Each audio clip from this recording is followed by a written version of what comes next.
Question 32. A ketone A which undergoes haloform reaction gives compound B on reduction.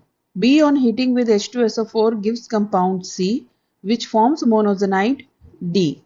D on hydrolysis in the presence of zinc dust gives only acetaldehyde. Identify A, B and C.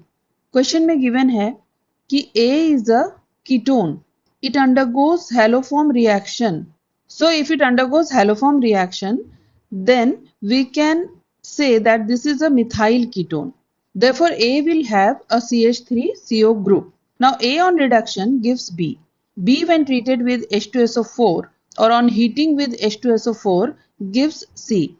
अब H2SO4 से जब heat करेंगे तो B will undergo dehydration to give C. C forms monazonide which on treatment with H2O and zinc forms only one product that is CH3CHO. अब इस series में हम product से रिएक्टेंट की तरफ जाएंगे. We will proceed from product side to the reactant side. तो अगर ओजोनोलिसिस के बाद सिर्फ CH3CHO बन रहा है एज अ प्रोडक्ट, देयरफॉर जो मोनोजोनाइड होगा उसका स्ट्रक्चर कुछ ऐसा होगा.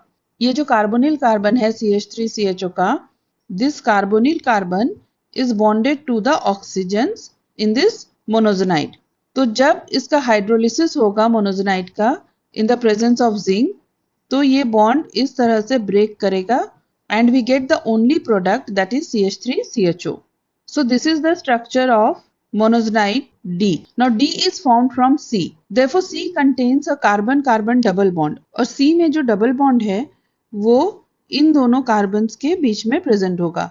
तो अगर हम इन दोनों कार्बन्स को डबल बॉन्ड से ज्वाइन कर दें, we get the structure of C. So these are the two carbons which were joined to the oxygen in monazonide, but before the formation of monazonide, these two carbons are joined with a double bond. So this is the structure of C. And C is formed by treatment of B with H2SO4. और H2SO4 से जब हम treat करते हैं, B undergoes dehydration. So C को अगर B में convert करना है तो we have to add water across this double bond. Or by adding water across the double bond, we get the structure of B. So on adding H2O across this double bond, we get the structure of B and this is the structure of B. Now B is formed by the reduction of A and A contains a CH3CO group. B का अगर oxidation कर देंगे, then we get the structure of A. So B on oxidation will give a methyl ketone and this is the structure of methyl ketone or this is the structure of A.